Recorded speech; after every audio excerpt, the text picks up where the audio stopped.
अ, आपल्या सगळ्या माध्यमांना नाशिकचा महिंद्रा अँड महिंद्राचा प्रकल्प हा परराज्यामध्ये गेल्याच्या संदर्भातला एक फेक नरेटिव्ह काही राजकीय नेते सेट करण्याचा प्रयत्न करतायत. परंतु राज्याचा उद्योग मंत्री म्हणून याचं स्पष्टीकरण देत असताना जे महिंद्रा अँड महिंद्राच्या मॅनेजमेंटनं जे पत्र दिलेलं आहे ते पत्र मी तुम्हाला दाखवलंय. त्याच्यातला इंग्रजी अर्थ आणि मराठी अर्थ देखील काही लोकांना मी समजून सांगणार आहे. त्याच्यामध्ये स्पष्ट असं म्हटलेलं आहे, as there has been some unnecessary speculation raised by the Reuters, म्हणजे जे आर्टिकल लिहिलं गेलं, the company on its own consider its necessary to clarify to the stock exchange that the article is unfounded. हा शब्द महत्त्वाचा आहे. Article is unfounded आणि पुढचं पण वाक्य महत्त्वाचं आहे, and there is no truth in the matter.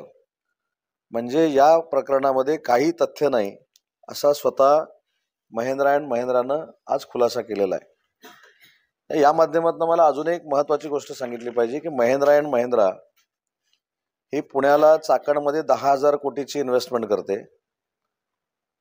त्याच्यानंतर ॲडिशनल 4,500 कोटीची इन्व्हेस्टमेंट चाकणला महिंद्रा अँड महिंद्राची होते. नाशिकच्या प्लांटमध्ये एक्सपान्शन 2,500 कोटी रुपयाचं महिंद्रा अँड महिंद्रा करत आहे आणि नागपूरला ट्रॅक्टरमध्ये 1,000 कोटी रुपये महिंद्रा अँड महिंद्रा इन्व्हेस्ट करत आहे. त्याच्यामुळं मला महाराष्ट्रातल्या जनतेला अजून एक महत्त्वाचं उदाहरण द्यायचं आहे की एखाद्या कुठच्या तरी आर्टिकलमध्ये हे आल्यानंतर ते तसंच्या तसं उचलायचं आणि सरकारची बदनामी करायची, कुठची माहिती घ्यायची नाही, कुठचाही अभ्यास करायचा नाही आणि उद्योग गेले, उद्योग पळवले, हे विधानसभेच्या निवडणुकीच्या अगोदर पुन्हा एकदा खोटं बोलायचं, याचा पर्दाफाश आज मी नाही महिंद्रा अँड महिंद्रानं केलेला आहे. महिंद्रा अँड महिंद्रा याच्यामध्ये असं म्हणतंय की हे जे काय अनावश्यक तर्कवितर्क लावले जात आहेत एखाद्या आर्टिकलमधनं ते सगळे चुकीचे आहेत, याच्यामध्ये काही सत्यता नाही, हे सगळं खोटं आहे. हे स्वतः महिंद्रा अँड महिंद्राच्या मॅनेजमेंटनं स्टॉक एक्सचेंजला दिलेलं आहे. आता हे स्टॉक एक्सचेंजला का दिलं तर अशा पद्धतीची बदनामी केल्यानंतर महिंद्राचे शेअर्स अपडाऊन होऊ शकतात, म्हणून सरकारला हे पत्र देण्यापेक्षा महिंद्रा अँड महिंद्रानं स्टॉक एक्सचेंजला हे पत्र दिलेलं आहे. त्याच्यामुळे मला काही महाविकास आघाडीतल्या नेत्यांना स्पष्टपणानं सांगायचं आहे की विधानसभेच्या अगोदर 60 दिवस उद्योगांवर फेक नरेटिव्ह सेट करण्याचा प्रयत्न कोणी करू नये. तुम्ही जे काय करताय याचा पर्दाफाश आज महिंद्रा अँड महिंद्रानंच केलेला आहे. हे पत्र त्यांच्या मॅनेजमेंटचं आहे. त्याच्यामुळे हे किती खोटं बोलतात आणि किती खोटं बोलून जनतेला फसवतात हे उदाहरण आज पुन्हा एकदा महाराष्ट्राच्या जनतेच्या समोर आलेलं आहे.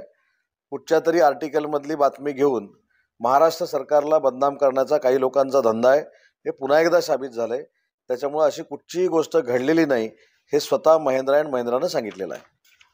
त्याच्यामध्ये जसं म्हटलं जातं की इलेक्ट्रिक जो युनिट आहे त्याचं मदर आहे तो तुम्ही नाशिकलाच, पण इलेक्ट्रिक जो युनिट आहे तो तिथे येणार होता आणि तो गुजरातला शिफ्ट झाला असं त्यांचं म्हणणं आहे. आणि त्या दृष्टीने तिथले जे काही औद्योगिक त्या प्रकल्पावर अवलंबून असणारी जी उद्योजक आहे तर ते तुम्हाला आणि मुख्यमंत्री साहेबांना नाही, मी त्यांना तातडीनं भेटेन. मी माझ्या माहितीप्रमाणे 12 तारखेला नाशिकमध्ये आहे. मी नाशिकला स्वतः त्यांची भेट घेईन. जे काही गैरसमज झाले ते दूर करेन. परंतु हे उद्योजकांमध्ये गैरसमज पसरवण्याचं काम हे राजकीय शक्ती करते. कारण ज्या काही योजना सरकारनं महाराष्ट्राच्या जनतेला दिलेल्या आहेत त्याच्यातनं आपण काही विधानसभेला आता तरू शकत नाही, या भावनेतनं सरकारला बदनाम करण्याचा हा डाव आहे. आणि हे मी नाही सांगितलेलं आहे. ही अनावश्यक चर्चा आणि खोटी चर्चा चालू आहे हे स्वतः महिंद्रा अँड महिंद्राची मॅनेजमेंट म्हणते आणि त्याचं पत्र त्यांनी स्टॉक एक्सचेंजला दिलेलं आहे.